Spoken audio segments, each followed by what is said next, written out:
നമസ്കാരം. USA weekly ന്യൂസിലേക്ക് സ്വാഗതം. വിസ്കോൺസൺ റിപ്പബ്ലിക്കൻ ഗവർണറെ തൽസ്ഥാനത്ത് നിന്നും നീക്കം ചെയ്യുന്നതിനായി ലേബർ യൂണിയനുകളും ഡെമോക്രാറ്റ്സും സംയുക്തമായി നടത്തിയ നീക്കങ്ങളോട് അനുബന്ധിച്ചുള്ള വോട്ടെടുപ്പ് മെയ് 8-ന് നടത്തുന്നു. യൂണിയനുകൾക്ക് എതിരായി നിരവധി നിയമങ്ങൾ നിയമസഭയിൽ പാസാക്കി ഒപ്പുവെച്ച റിപ്പബ്ലിക്കൻ ഗവർണർ സ്കോട്ട് വോക്കറിന് എതിരെയാണ് യൂണിയനുകളും ഡെമോക്രാറ്റ് പാർട്ടിയും ശക്തമായി മുന്നോട്ട് വന്നിരിക്കുന്നത്. അമേരിക്കൻ ചരിത്രത്തിൽ ഇത് 3-ാം തവണയാണ് ഗവർണറെ പിരിച്ചുവിടുവാനായുള്ള വോട്ടെടുപ്പ് നടത്തുന്നത്. പ്രമുഖ മരുന്ന് നിർമ്മാതാക്കളായ ജോൺസൺ ആൻഡ് ജോൺസൺ കമ്പനിയോട് അർക്കൻസാസ് സ്റ്റേറ്റ് ജഡ്ജ് $1.1 ബില്യൺ പിഴയടയ്ക്കാൻ ആവശ്യപ്പെട്ടു. മാനസിക രോഗങ്ങൾക്കായി ഉപയോഗിക്കുന്ന റെസ്പെറഡോൾ എന്ന തങ്ങളുടെ മരുന്ന് മറ്റു മരുന്നുകളെക്കാൾ ഫലപ്രദമാണെന്ന് സംസ്ഥാനത്തെ ഡോക്ടർമാരെ തെറ്റിദ്ധരിപ്പിക്കുകയും അംഗീകാരമില്ലാതെ ഈ മരുന്ന് കുട്ടികളിലും പ്രായമായവരിലും ചികിത്സക്കായി നൽകിയതിനുമാണ് ഇത്രയും വലിയ തുക പിഴയടയ്ക്കാൻ കോടതി വിധിച്ചത്. ഈ കമ്പനിക്കെതിരെ ഇതേ കുറ്റത്തിന് വിവിധ സംസ്ഥാനങ്ങളിലും കേസുകൾ നടന്നുവരുന്നു. ടെക്സസിൽ $158 മില്യൺ നൽകിയാണ് കേസ് ഒത്തുതീർപ്പിലാക്കിയത്. സ്പേസ് ഷട്ടിൽ ഡിസ്കവറി കഴിഞ്ഞ വർഷം നടത്തിയ അവസാനത്തെ യാത്രയ്ക്ക് ശേഷം വാഷിംഗ്ടണിലെ Smithsonian national air and space മ്യൂസിയത്തിലേക്ക് മാറ്റുന്നു. ഏപ്രിൽ 17-ന് ഫ്ലോറിഡ കെനഡി സ്പേസ് സെന്ററിൽ നിന്നും ഷട്ടിൽ കാരിയറായ ബോയിംഗ് 747 ആണ് 1,70,000 പൗണ്ട് ഭാരമുള്ള സ്പേസ് ഷട്ടിലിനെ വാഷിംഗ്ടണിലേക്ക് വഹിച്ചുകൊണ്ടുപോകുന്നത്. ഡിസ്കവറി ഷട്ടിൽ 39 യാത്രകളാണ് ആകെ ഇന്റർനാഷണൽ സ്പേസ് സ്റ്റേഷനിലേക്ക് നടത്തിയിട്ടുള്ളത്. സോണി കമ്പനി തങ്ങളുടെ 6% ജോലിക്കാരെ പിരിച്ചുവിടുന്നു. ഏകദേശം 10,000-ൽ പരം ജോലികളാണ് കമ്പനി ടെലിവിഷൻ വ്യാപാരത്തിൽ വന്ന വൻ നഷ്ടം നികത്താനായി 2 വർഷത്തിനുള്ളിൽ നിർത്തലാക്കുക. സോണിയുടെ പുതുതായി സ്ഥാനമേറ്റ സിഇഒ കസാവോ ഹിറായ നടത്തിയ പത്രസമ്മേളനത്തിലാണ് ഇക്കാര്യം വെളിപ്പെടുത്തിയത്. ഈ വർഷം സോണിയുടെ നഷ്ടം $6.4 ബില്യൺ ആയിരിക്കുമെന്ന് കണക്കാക്കപ്പെടുന്നു. സോണി ഇപ്പോൾ ഇന്ത്യയിലും മെക്സിക്കോയിലുമുള്ള വ്യാപാരത്തിലാണ് ശ്രദ്ധ കേന്ദ്രീകരിച്ചിരിക്കുന്നത്. ഇതിലൂടെ 2.6 ട്രില്യൺ യെന്നിന്റെ വിൽപ്പനയാണ് കമ്പനി പ്രതീക്ഷിക്കുന്നത്. അമേരിക്കയിലെ വിവിധ ദേവാലയങ്ങളിൽ വിശുദ്ധവാര ശുശ്രൂഷകളും ഈസ്റ്ററും ആഘോഷിക്കുകയുണ്ടായി. അറ്റ്ലാന്റ ഹോളി ഫാമിലി കാത്തലിക് ദേവാലയത്തിൽ നടന്ന ശുശ്രൂഷകൾക്ക് ഇടവക വികാരി ഫാദർ ഡൊമനിക് മടത്തിൽക്കളത്തിൽ നേതൃത്വം നൽകി. ഫിലാഡൽഫിയ സെയിന്റ് പീറ്റർ യാക്കോബായ പള്ളിയിൽ നടന്ന വിശുദ്ധവാര ശുശ്രൂഷകൾക്ക് അഭിവന്ദ്യ ഡോക്ടർ കുര്യാക്കോസ് തെയോഫിലോസ് മെത്രാപ്പോലീത്ത മുഖ്യ കാർമ്മികത്വം വഹിച്ചു. Philadelphia Saint Thomas Indian Orthodox ഇടവകയിലെ കാൽകഴുകൽ ശുശ്രൂഷകൾ മലങ്കര നോർത്ത് ഈസ്റ്റ് ഭദ്രാസനാധിപൻ സക്കറിയാസ് മാർ നിക്കോളോസ് മെത്രാപ്പോലീത്തയുടെ കാർമ്മികത്വത്തിൽ നടക്കുകയുണ്ടായി. ഫിലാഡൽഫിയയിലെയും ന്യൂജേഴ്സിയിലുമുള്ള ഇടവക വികാരികൾ ഈ ശുശ്രൂഷയിൽ പങ്കെടുക്കുകയുണ്ടായി.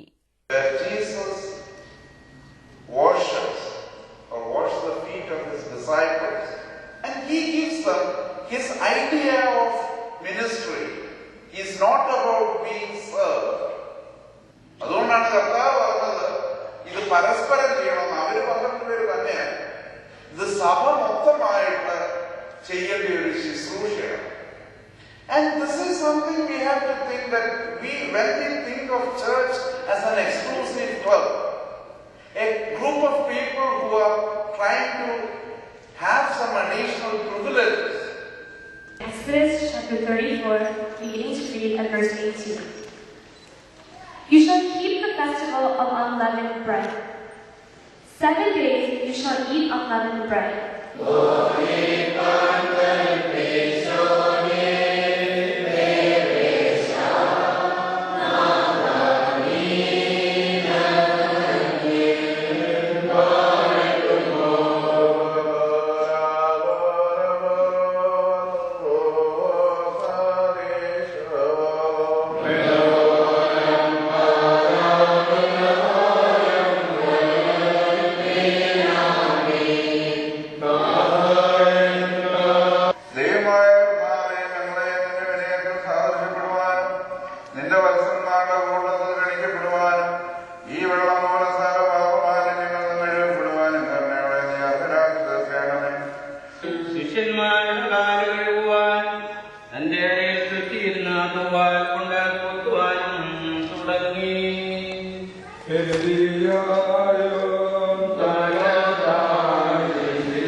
യേശുവിനോട് കുളിച്ചവനെ കാലുകൾ മാത്രമല്ലാതെ കഴിയേണ്ട ആവശ്യമില്ല. അവൻ സർവാംഗ ശുദ്ധനാകുന്നു.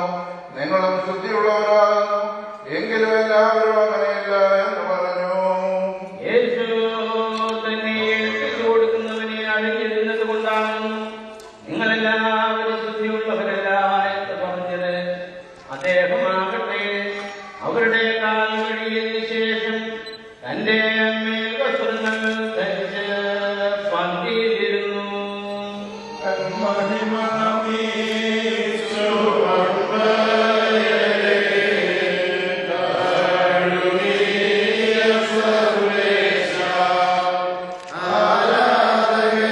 ഞാൻ നിങ്ങളിൽ പ്രവർത്തിച്ചതുപോലെ തന്നെ നിങ്ങളും പ്രവർത്തിക്കാനായിട്ട് ദൃഷ്ടാന്തത്തെ ഞാൻ നൽകിയിരിക്കുന്നു.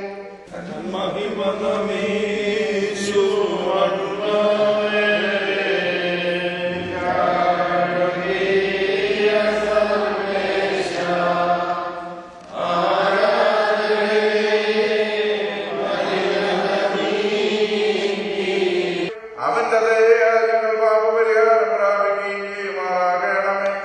ഓശോ വലുപോലെ യേശുക്രിസ്തുവിന്റെ രക്ഷാകരമായ കഷ്ടാനുഭവത്തെയും കുരിശുമരണത്തെയും പ്രത്യേകമായി നാം അനുസ്മരിക്കുകയും അതിൽ പങ്കുചേരുകയും ചെയ്യുന്ന അനുഗ്രഹീതമായ ദിവസമാണ് ഇന്ന്. ഈ ദിവസം പല പേരുകളിൽ അറിയപ്പെടുന്നു. ദുഃഖവെള്ളിയാഴ്ചയെന്നോ വലിയ വെള്ളിയാഴ്ചയെന്നോ അങ്ങനെ പല പേരുകളിൽ ഈ ദിവസത്തെ അറിയപ്പെടുന്നു. ലോകത്താകമാനമുള്ള ക്രൈസ്തവ ജനതയെ സംബന്ധിച്ചിടത്തോളം പ്രത്യേകമായ പ്രാർത്ഥനകളാലും ധ്യാനത്തോടുകൂടെ നമ്മുടെ കർത്താവിൻ്റെ രക്ഷാകരമായ കുരിശുമരണത്തെ അനുസ്മരിക്കുന്ന ആ മഹത്തായ ദിനമാണ്. പാപത്തിൻ്റെ വഴികളോട് യാത്ര പറഞ്ഞ് നമ്മെ കാത്ത് മാറോട് ചേർത്ത് നമ്മെ ആശ്വസിപ്പിക്കുവാൻ കാത്തു നിൽക്കുന്ന തമ്പുരാന്റെ കരങ്ങളിലേക്ക് പ്രത്യാശയോടെ ജീവിതത്തിന്റെ സകല തകർച്ചകളെയും സമർപ്പിച്ച് നമുക്ക് നമ്മുടെ ജീവിതത്തെ സമർപ്പിക്കാം.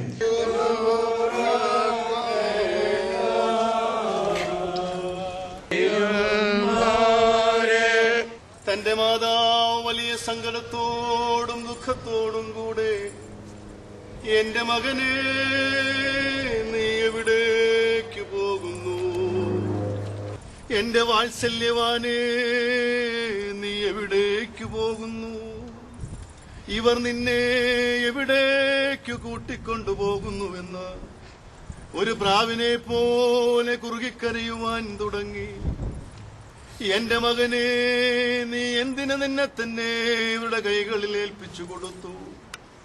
എന്റെ മകനെ എനിക്കു കഷ്ടം, എന്റെ വാത്സല്യവാനെ എനിക്കു കഷ്ടം. ഇന്ന് നിനക്ക് എന്താ സംഭവിച്ചു? ഞങ്ങൾക്കു വേണ്ടിയുള്ളതായ നിന്റെ കഷ്ടാനുഭവവും ഞങ്ങളെ പ്രതിയുള്ളതായ നിന്റെ താഴാഴ്മയും വാഴ്ത്തപ്പെട്ടതാകുന്നു.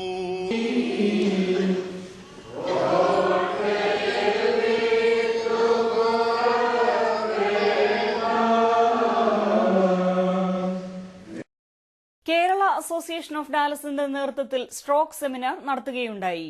അസോസിയേഷന്റെ കൾച്ചറൽ ആൻഡ് എഡ്യൂക്കേഷൻ സെന്ററിൽ നടന്ന സെമിനാറിൽ ഡാലസ് കൌണ്ടി പാർക്ക്ലൻഡ് ഹോസ്പിറ്റലിലെ സ്ട്രോക്ക് വിഭാഗം മേധാവി ഡോക്ടർ മാർക്ക് ഡി ജോൺസന്റെ നേതൃത്വത്തിലുള്ള വിദഗ്ധ സംഘം പഠന ക്ലാസുകൾക്കും ചർച്ചകൾക്കും നേതൃത്വം നൽകി.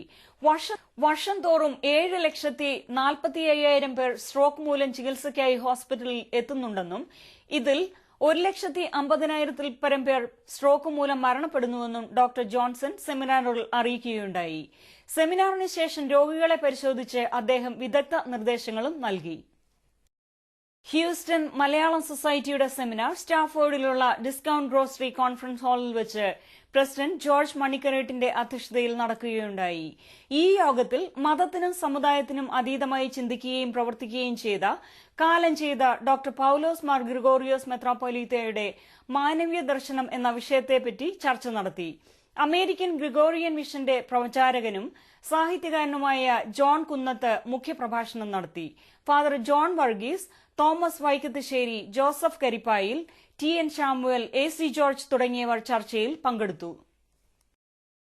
മനീഷി സ്കൂൾ ഓഫ് ഡ്രാമയുടെ രണ്ടാമത് നാടകോത്സവം ഏപ്രിൽ 28-ന് New Jersey Benjamin Franklin middle school ഓഡിറ്റോറിയത്തിൽ വെച്ച് അഭിമന്യ സക്കറിയാസ് മാർ നിക്കോളവസ് മെത്രാപ്പോലീത്ത ഉദ്ഘാടനം ചെയ്യുന്നു. ഈ നാടകോത്സവത്തിൽ വിവിധ നാടക ഗ്രൂപ്പുകളുടെ 9 നാടകങ്ങളാണ് അവതരിപ്പിക്കപ്പെടുക. പ്രസിദ്ധ സിനിമാ നടൻ തമ്പി ആന്റണി, ശാസ്ത്രജ്ഞനും മലയാള സാഹിത്യ നിരൂപകനുമായ professor Joy Kunjappu, Fokana president GK Pillai, legislature Annie Paul തുടങ്ങി നിരവധി പ്രമുഖർ ഈ നാടകോത്സവത്തിൽ സംബന്ധിക്കുന്നതാണ്. അമേരിക്കയിൽ ഹ്രസ്വ സന്ദർശനം നടത്തിയ മാർത്തോമ മെത്രാപ്പോലീത്ത ഡോക്ടർ ജോസഫ് മാർത്തോമായിക്ക് press club of north Texas സ്വീകരണം നൽകി. Mesquite Saint Paul Marthoma church conference ഹാളിൽ വെച്ച് നടന്ന സ്വീകരണത്തിൽ അമേരിക്കയിലെ മാർത്തോമ ഭദ്രാസനത്തിന്റെ വളർച്ചയെയും പ്രവർത്തനങ്ങളെയും വിലയിരുത്തുകയുണ്ടായി. പ്രസ് ക്ലബ് പ്രതിനിധികളായ Joseph Plakkattu, Bijili George, Sunny Maliyekkal, Abraham Thomas, PP Cherian, Benny John തുടങ്ങിയവർ ചർച്ചയിൽ പങ്കെടുത്തു. നോർത്ത് അമേരിക്ക, യൂറോപ്പ് ഭദ്രാസന പ്രവർത്തനങ്ങളെ എങ്ങനെ തിരുമേനി വിലയിരുത്തുന്നു? തിരുമേനിക്ക് മറ്റുള്ള ഭദ്രാസനങ്ങളിൽ നിന്നും വ്യത്യസ്തമായി എന്തെങ്കിലും പ്രത്യേക ഒരു വിഷൻ ഈ അമേരിക്കൻ ഭദ്രാസനത്തെ കുറിച്ചുണ്ടോ? ഈ ഭദ്രാസനത്തിന്റെ ആരംഭവും വളർച്ചയും പുറത്തു നിന്നുകൊണ്ട് വീക്ഷിച്ച ഒരാളാണ് ഞാൻ. 65 ഞാൻ വരുമ്പോൾ അമേരിക്കയിൽ വളരെ ചുരുക്കം ആളുകളെ പല സ്ഥലങ്ങളിലും ഉണ്ടായിരുന്നുണ്ട്. ഞാൻ വാഷിംഗ്ടണിലാണ് താമസിച്ചിരുന്നത്. എന്നാൽ അവിടെയും മലയാളികളായ ആളുകളെ കാണുവാൻ വളരെ വിരളമായിരുന്നു. എന്നാൽ ഇന്ന് 70കളുടെയും 80കളുടെയും കാലഘട്ടം കഴിഞ്ഞപ്പോൾ പ്രവാസികളായ മലയാളികൾ എല്ലാ ജാതി മത വിഭാഗങ്ങളിൽ നിന്നും വന്ന് ഈ രാജ്യത്തിന്റെ പൗരന്മാരായി തന്നെ പൗരത്വം സ്വീകരിച്ച് ദേശീയ വളർച്ചയിൽ പങ്കാളികളാകുന്നു എന്നുള്ളത് ഭാരതത്തിന് തന്നെ അഭിമാനകരമാണ്. ആ ഒരു വിധത്തിൽ മറ്റു ഭദ്രാസനങ്ങളെക്കാൾ വ്യത്യസ്തമായി ഈ ഭദ്രാസനത്തിന് ഒരു സ്ഥാനമുണ്ട്. അത് നിർവഹിക്കുന്നതിൽ എല്ലാ ഇന്ത്യക്കാരും ഒരുപോലെ ആത്മാർത്ഥതയോടുകൂടി ഈ രാജ്യത്തിന്റെ പൗരന്മാരുള്ള നിലയിൽ അവരുടെ കടമകളെ നിർവഹിച്ച് കാണുന്നത് അതിയായ സന്തോഷമുണ്ട്. കേരള സർക്കാർ മാർത്തോമാ സഭയുമായിട്ടുള്ള ബന്ധം എങ്ങനെയാണ്? മാർത്തോമാ സഭ കേരളത്തിലെ എല്ലാ രാഷ്ട്രീയ പാർട്ടികളുമായിട്ടും ഉറ്റ ബന്ധമാണുള്ളത്. ഒരു രാഷ്ട്രീയ പാർട്ടികളുടെയും കക്ഷി ചേരാനാണ് സഭ ആഗ്രഹിക്കുന്നില്ല. തെറ്റിനെ തെറ്റെന്ന് പറയും, ശരി ശരിയാണെന്നും പറയും. അതാണ് സഭയുടെ നിലപാട്. അത് ഇന്ന് തുടങ്ങിയതല്ല, സർസിപിയുടെ കാലഘട്ടത്തിൽ തൊട്ട് തന്നെ ആരംഭിച്ചതാണ്. അതുകൊണ്ട് ചില കഷ്ടനഷ്ടങ്ങളൊക്കെയും സഭയ്ക്കുണ്ടാകാം. അത് അഭിമുഖീകരിക്കാൻ സഭ തയ്യാറുമാണ്. തിരുമേനി, എനിക്ക് ചോദിക്കാനുള്ള ഒരു ചോദ്യം, ഡാളസിൽ മർത്തോമ സഭയുടെ ഒരു യൂത്ത് ചർച്ച് രൂപാന്തരപ്പെടുന്നു വരുന്നു എന്ന് ഞാൻ കേട്ടു. അങ്ങനെ യൂത്ത് ചർച്ച് രൂപാന്തരം അഭ്യൂഹമേ ഉള്ളൂ. ചിലരുടെ മനസ്സിലിരിക്കുന്ന സ്വപ്നമായിരിക്കാം. സഭ ഒരു യൂത്ത് ചർച്ച് അനുവദിക്കുകയില്ല. മാർത്തോമ സഭയുടെ ഇടവക അനുവദിക്കുകയുള്ളൂ. അല്ല, മർത്തോമ സഭയുടെ ഇടവകയായിരിക്കും. അല്ല, യൂത്തിന് മാത്രമായിട്ട് ഒരു ഇടവകയില്ല. ഇല്ല, വളരെ വ്യക്തമായിട്ട് പറഞ്ഞേക്കാം. യൂത്ത് മാർത്തോമാക്കാരാ. മാർത്തോമാ സഭയുടെ ഭരണഘടനയ്ക്ക് വിധേയമായിട്ട് ഇടവകൾ അനുവദിക്കുക എന്നുള്ളതല്ലാതെ യൂത്തിനെന്നും പറഞ്ഞുകൊണ്ട് സഭ ഇടവക അനുവദിക്കും. പ്രത്യേക ചർച്ച അവർക്ക് അനുവദിക്കുന്ന ഇല്ല, പ്രശ്നമേ ഇല്ല. അങ്ങനെ ഒരു ആലോചന പോലും ഇതുവരെ വന്നിട്ടുമില്ല. ഇവിടൊക്കെ വല്ലവരും പറഞ്ഞു കാണുമായിരിക്കും.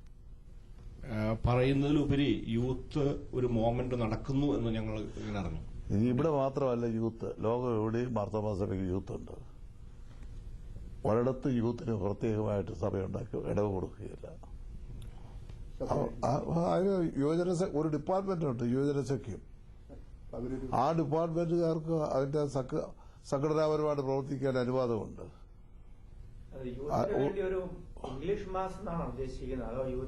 അയ്യോ, ഇംഗ്ലീഷ് നിങ്ങളൊക്കെ പഠിക്കുന്നതിന് മുമ്പ് തന്നെ ഞങ്ങൾ അവിടെ നാട്ടിൽ തന്നെ നടക്കുന്നതാ. 40കൾക്ക് മുമ്പ് തന്നെ ഇംഗ്ലീഷ് ലിറ്ററേച്ചി മാർത്തോമാ സഭയിലുണ്ട്, പ്രായോഗികമായിട്ടുണ്ട്. ഇവിടോട്ട് വന്നത് 60-ന് ശേഷം ആളുകൾ വന്നു. അതിനു മുമ്പ് 30കളിൽ തന്നെ മലേഷ്യയിലും ഒക്കെ ആളുകൾ പോയിട്ടുണ്ടായിരുന്നു.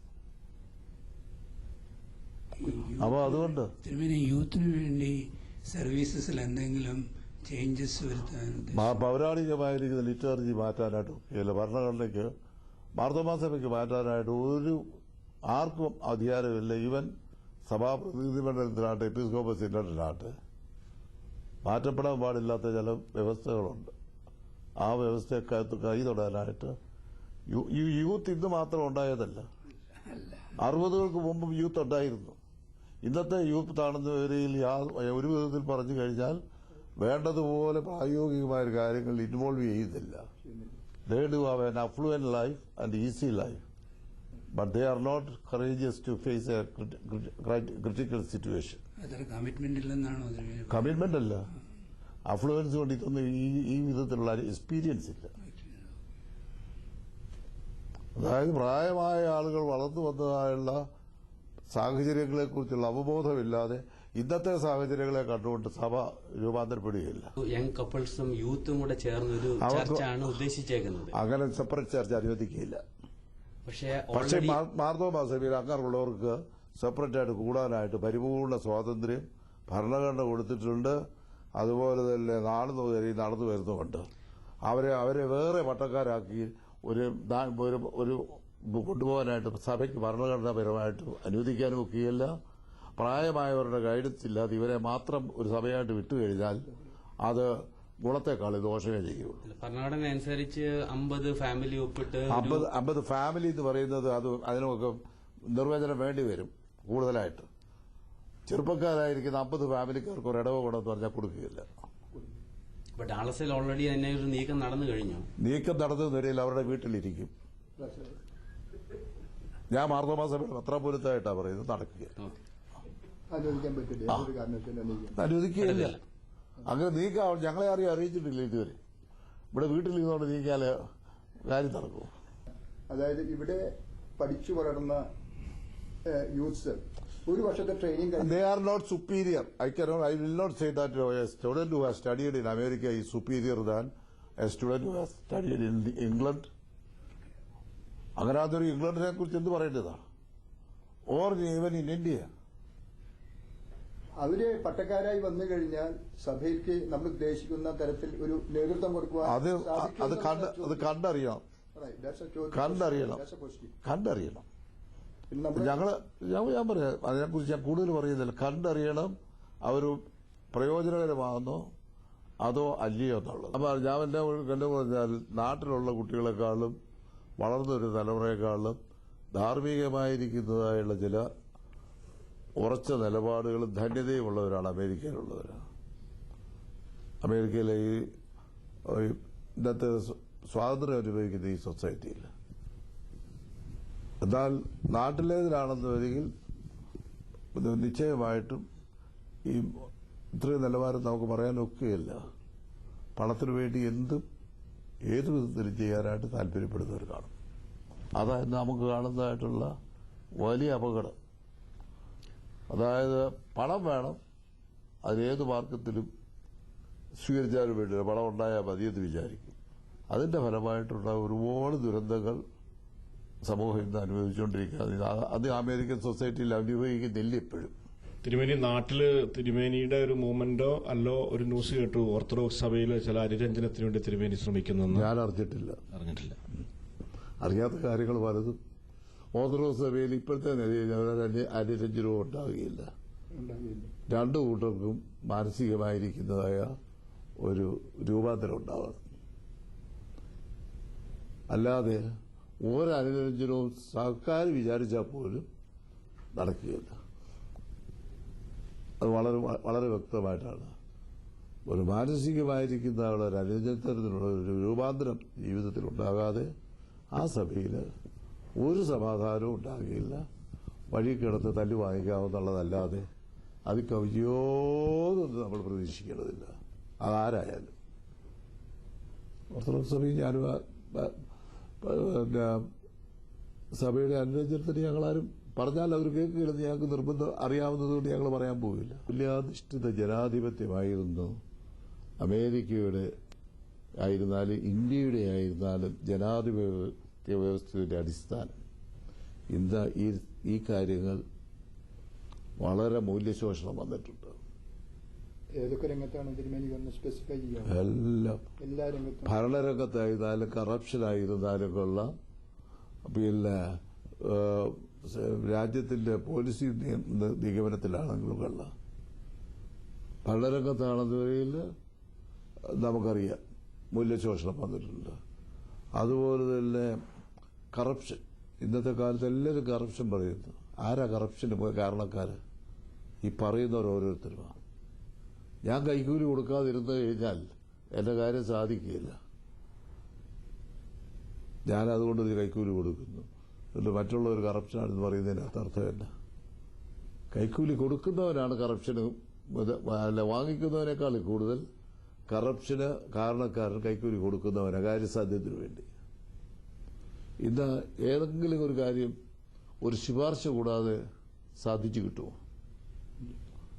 പണം കൊടുക്കുന്നത് മാത്രമല്ല കറപ്ഷൻ, ഔദ്യോഗികമായിരിക്കുന്ന സ്വാധീനം ഉപയോഗിക്കുന്നതും കറപ്ഷനാണെന്ന് ഓർക്കുന്നു. സോ കറപ്ഷന് ഇന്ന് നമ്മൾ പറയും, എല്ലാവരും കറപ്ഷനെ കുറിച്ച്, ഇന്ത്യയിലും കറപ്ഷനെ കുറിച്ച് പറയും, അമേരിക്കയിലും പറയും, ഇംഗ്ലണ്ടിലും പറയും. ജനാധിപത്യ വ്യവസ്ഥകളിടത്തെല്ലാം പറയാൻ സ്വാതന്ത്ര്യമുള്ളിടത്തെല്ലാം കറപ്ഷൻ പറയും. എന്നാൽ കറപ്ഷനെ കുറിച്ച് പറയാം, ഈ ഏകാധിപത്യ ഭരണം നടത്തുന്ന ഒരിടത്തും കറപ്ഷൻ ഇല്ലാത്തത് കൊണ്ടാണ് കറപ്ഷനെ കുറിച്ച് പറയാത്തത്. ഇന്ത്യയിൽ തന്നെ ഈ പ്രസിഡന്റ് ഭരണം നിലനിരുന്ന കാലഘട്ടം ഉണ്ടായിരുന്നു. അതാർക്കും കറപ്ഷനെ കുറിച്ച് ഒരക്ഷരം പറയാനില്ലാതില്ല. ഇപ്പോൾ സ്വാതന്ത്ര്യം എന്ന് പറഞ്ഞാൽ എന്താണെന്ന് നല്ലപോലെ നല്ല നിശ്ചയമില്ലാത്തത് കൊണ്ടാണ് നമ്മൾ സ്വാതന്ത്ര്യത്തിന് വിപരീതമായത് ചെയ്യുകയും സമൂഹം കറപ്റ്റാണെന്ന് പറയുകയും ചെയ്തു. ആരാ കറപ്റ്റ്? മറ്റുള്ളവർ. ഞാനോ? കറപ്റ്റല്ല. ആ മനോഭാവം നമ്മളിൽ നിന്ന് മാറാത്ത കാലത്തോളം കറപ്ഷൻ നമ്മളിൽ നിന്ന് മാറുകയില്ല. പ്രസ് ക്ലബിന്റെ ആഭിമുഖ്യത്തിൽ ഇങ്ങനെ ഒരു സംഭാഷണം നടത്തുവാനായിട്ട് അവസരം കിട്ടിയതിൽ സന്തോഷമുണ്ട്. അതുപോലെ തന്നെ ചില കാര്യങ്ങളെക്കുറിച്ച് പറഞ്ഞതിൽ ചിലർക്ക് അതൃപ്തി കാണുമായിരിക്കാം. പക്ഷെ ആ അതൃപ്തിയെ കാലക്രമത്തിലേ അതിന്റെ കാരണം മനസ്സിലാക്കുവാനായിട്ട് സാധ്യമാകുകയുള്ളൂ. അത് നമ്മളെല്ലാവരും പ്രത്യേകം ഓർത്തിരിക്കേണ്ടതാണ്.